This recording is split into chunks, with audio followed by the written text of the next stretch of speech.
Welcome to Sriram TV education. ఈ వీడియోలో మనం కేంద్ర మధ్యంతర బడ్జెట్ 2024-25కు సంబంధించి అన్ని పోటీ పరీక్షల్లో అడిగే ముఖ్యమైన ప్రశ్నలను తెలుసుకుందాం. ఫస్ట్ క్వశ్చన్, ఆర్థిక మంత్రి నిర్మలా సీతారామన్ ఎంత మొత్తంతో 2024-25 మధ్యంతర బడ్జెట్ను లోక్సభలో ప్రవేశపెట్టారు? కరెక్ట్ ఆన్సర్ ఆప్షన్ డి, 47,65,768 కోట్లు.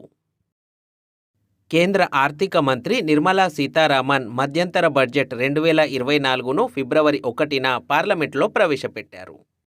మొత్తం బడ్జెట్ 47,65,768 కోట్లు. నిర్మలా సీతారామన్ పార్లమెంటులో 6సారి బడ్జెట్ ప్రవేశపెట్టారు. మొరార్జీ దేశాయ్ తర్వాత వరుసగా 6 సార్లు బడ్జెట్ ప్రవేశపెట్టిన నిర్మలా సీతారామన్ రికార్డు సృష్టించారు.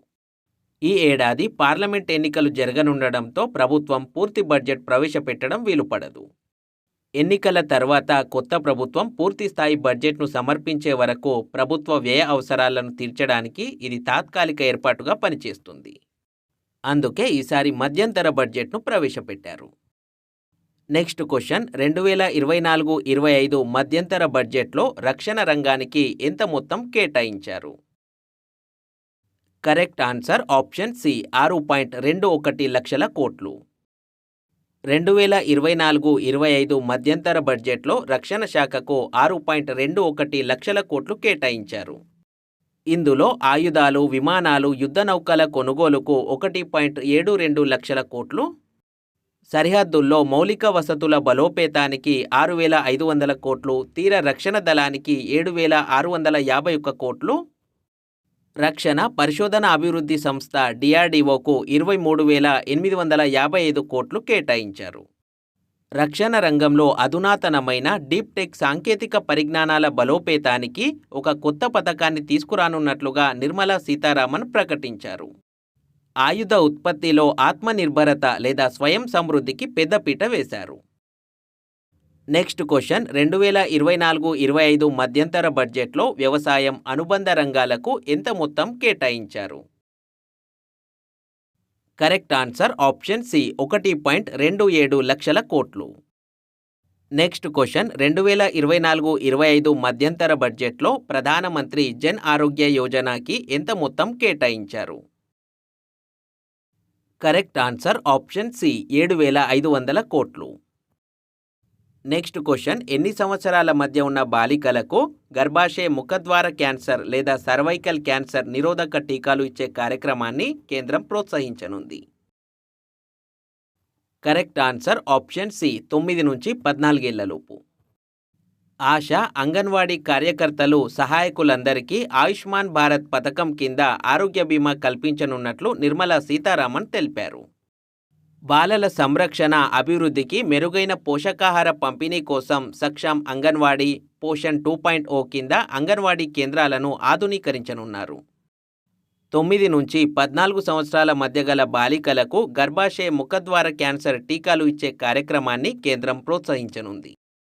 తాజా గణాంకాల ప్రకారం ఏటా దేశంలో 80,000 మంది గర్భాశయ ముఖద్వార క్యాన్సర్ బారిన పడుతున్నారు. వీరిలో 35,000 మంది ఈ వ్యాధి కారణంగా మరణిస్తున్నారు. ప్రస్తుతం దేశంలో గల ఆసుపత్రుల మౌలిక సదుపాయాలను ఉపయోగించుకొని మరిన్ని వైద్య కళాశాలలను ఏర్పాటు చేయాలని కేంద్రం యోచిస్తుంది. ఈ అంశాన్ని పరిశీలించి సిఫార్సులు చేసేందుకు ఓ ప్రత్యేక కమిటీని ఏర్పాటు చేయనుంది. దేశవ్యాప్తంగా టీకాల కార్యక్రమాన్ని నిర్వహించేందుకు పిల్లల్లో రోగ నిరోధకత పెంచడం కోసం తీసుకొచ్చిన మిషన్ ఇంద్రధనుష్ మరింత సమర్థంగా అమలు చేయడంలో భాగంగా కొత్తగా రూపొందించిన యూవిన్ పోర్టల్ను దేశవ్యాప్తంగా తీసుకొస్తున్నామని ఆర్థిక మంత్రి తెలిపారు. నెక్స్ట్ క్వశ్చన్, 2024-25 మధ్యంతర బడ్జెట్లో నేషనల్ గ్రీన్ హైడ్రోజన్ మిషన్కు ఎంత మొత్తం కేటాయించారు? కరెక్ట్ ఆన్సర్ ఆప్షన్ డి, 600 కోట్లు. ఈ బడ్జెట్లో రైల్వే శాఖకు 2.55 లక్షల కోట్లను కేటాయించారు. దేశంలో రైలు మార్గం ద్వారా జరిగే సరుకు రవాణాను వేగవంతం చేయడంతో పాటు ప్రయాణికులకు మెరుగైన సదుపాయాలు కల్పించబోతున్నట్లు కేంద్ర ప్రభుత్వం ప్రకటించింది. 3 ప్రధాన రంగాలకు ఎకనామిక్ కారిడార్లు తీసుకొస్తామని, దాదాపు 40,000 సంప్రదాయ రైలు పెట్టెల్ని అధునాతన వందే భారత్ ఎక్స్ప్రెస్ తరహా కోచులుగా మారుస్తామని ఆర్థిక మంత్రి నిర్మలా సీతారామన్ బడ్జెట్ ప్రసంగంలో చెప్పారు. 2024-25 ఆర్థిక సంవత్సరానికి కేంద్ర ఆర్థిక మంత్రి నిర్మలా సీతారామన్ ప్రవేశపెట్టిన మధ్యంతర బడ్జెట్లో గ్రామీణాభివృద్ధి మంత్రిత్వ శాఖకు 1.77 లక్షల కోట్లు ప్రకటించారు.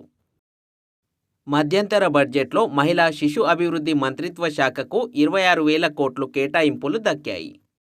వీటిల్లో వివిధ పథకాల ఉమ్మడి కార్యక్రమమైన పోషణ్ 2.0కు అత్యధికంగా 21,200 కోట్లను కేటాయించారు. 2024-25 మధ్యంతర బడ్జెట్లో గిరిజన వ్యవహారాల మంత్రిత్వ శాఖకు కేంద్ర ప్రభుత్వం 13,000 కోట్లు కేటాయించింది. ఇది గత కేటాయింపుల కంటే 70% ఎక్కువ. కేంద్ర ప్రభుత్వం 2024-25 మధ్యంతర బడ్జెట్లో పర్యావరణ శాఖకు 3,265 కోట్లు కేటాయించింది. జలశక్తి శాఖకు 98,418 కోట్లు కేటాయించారు. ప్రధానమంత్రి సూర్యోదయ్ యోజన కోటి కుటుంబాల్లో వెలుగులు నింపనుందని కేంద్ర ఆర్థిక మంత్రి నిర్మలా సీతారామన్ అన్నారు. ఈ పథకంలో భాగంగా కోటి ఇళ్ల పైకప్పులపై సోలార్ ప్యానెళ్లను ఏర్పాటు చేయడం ద్వారా ఒక్కో కుటుంబం నెలకు 300 యూనిట్ల విద్యుత్ను సొంతంగా తయారు చేసుకోవచ్చు. మిగులు విద్యుత్ను డిస్కంలకు విక్రయించేందుకు వీలు కలుగుతుంది. ఇలా సంవత్సరానికి 15 నుంచి 18,000 వరకు నగదు ఆదా చేసుకోవచ్చు. ఇళ్లపై సోలార్ ప్యానెల్ వ్యవస్థ అమర్చుకునే వారికి సోలార్ ప్యానెళ్ల ఏర్పాటుకయ్యే ఖర్చులో 40% వరకు కేంద్రం రాయితీ ఇస్తుందని ఆర్థిక మంత్రి బడ్జెట్ ప్రసంగంలో ప్రస్తావించారు. జనవరి 22న అయోధ్యలో శ్రీరాముడి ప్రాణప్రతిష్ఠ అనంతరం ప్రధాని మోదీ ప్రధానమంత్రి సూర్యోదయ్ యోజన పథకాన్ని ప్రకటించిన సంగతి తెలిసిందే. కోటి ఇళ్లపై రూఫ్ టాప్ సోలార్ వ్యవస్థ ఏర్పాటు ద్వారా పేద మధ్యతరగతి ప్రజల కరెంటు బిల్లులను తగ్గించడమే కాకుండా ఇంధన రంగంలో భారత్ స్వావలంబన దిశగా పయనించేందుకు దోహదం చేస్తుందని మోదీ ఈ పథకం ప్రారంభ సమయంలో అన్నారు.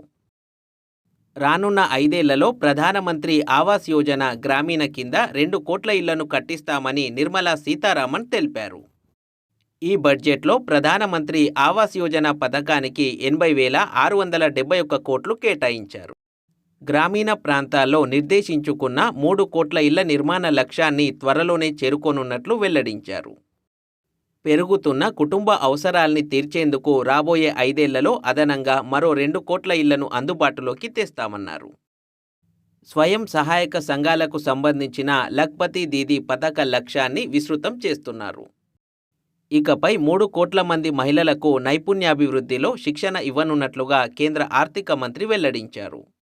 గ్రామీణ ఆర్థిక వ్యవస్థ బలోపేతమే లక్ష్యంగా స్వయం సహాయక మహిళలకు వివిధ రంగాల్లో శిక్షణ ఇచ్చి వారు ఏడాదికి కనీసం 1,00,000 స్థిర ఆదాయం పొందేలా చేయడమే ఈ పథకం లక్ష్యం. 83 లక్షల స్వయం సహాయక బృందాల్లో దాదాపు 9 కోట్ల మంది మహిళలు సభ్యులుగా కొనసాగుతున్నారు. ఈ సంఘాలతో ఇప్పటికీ 1 కోటి మంది మహిళలు లక్షాధిపతులయ్యారు. వీరు ఇతరులకు స్ఫూర్తిగా నిలుస్తున్నారు. గణతంత్ర దినోత్సవం నాడు ప్రధాని మోదీ లఖ్పతి దీదీ కింద 2 కోట్ల మంది మహిళలకు నైపుణ్యాభివృద్ధి శిక్షణ ఇవ్వాలని పిలుపునిచ్చారు. వీరు సాధించిన విజయాలు, మహిళల సంఘటిత స్ఫూర్తి చూసి లఖ్పతి దీదీ లక్ష్యాన్ని 2 కోట్ల నుంచి 3 కోట్లకు నిర్దేశించుకున్నామని నిర్మలా సీతారామన్ వెల్లడించారు.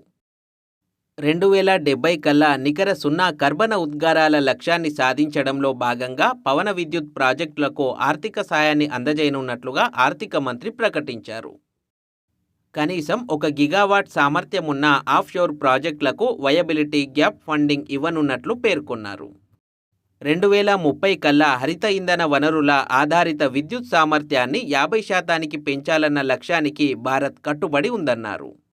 2030 కల్లా 100 మెట్రిక్ టన్నుల బొగ్గు గ్యాసిఫికేషన్ సామర్థ్యాన్ని ఏర్పాటు చేయడం ద్వారా సహజ వాయువు, మిథనాల్, అమోనియా దిగుమతులను తగ్గించుకోవాలని భారత్ భావిస్తోంది. 2047 నాటికి వికసిత్ భారత్ సాకారానికి రాష్ట్రాలు చేపట్టే సంస్కరణలకు తోడ్పాటు అందించేందుకు ఈ ఏడాది కేంద్రం 75,000 కోట్ల వడ్డీ లేని రుణాలను 50 ఏళ్ల కాల పరిమితితో అందించనుంది. 2047 కల్లా భారత్ను అభివృద్ధి చెందిన దేశంగా మార్చాలన్న లక్ష్య సాధన కోసం ఈ మేరకు ప్రతిపాదనలు చేస్తున్నట్లు కేంద్ర ఆర్థిక మంత్రి నిర్మలా సీతారామన్ తెలిపారు. అంకుర సంస్థలకు పన్ను ప్రోత్సాహకాలను మరో ఏడాది పాటు పొడిగిస్తున్నట్లు ఆర్థిక మంత్రి నిర్మలా సీతారామన్ ప్రకటించారు. దుస్తులు ఎగుమతి చేసేవారికి ఉద్దేశించిన ఎగుమతుల ప్రోత్సాహక పథకాన్ని 2026 మార్చి 31 వరకు పొడిగించారు. The rebate of state and central taxes and లెవీస్గా పిలిచే ఈ పథకం ద్వారా రాష్ట్ర కేంద్ర పన్నులు సుంకాలకు పరిహారం ఇస్తారు. డ్యూటీ డ్రాబ్యాక్ పథకం కింద రిబేట్ కూడా ఇస్తారు.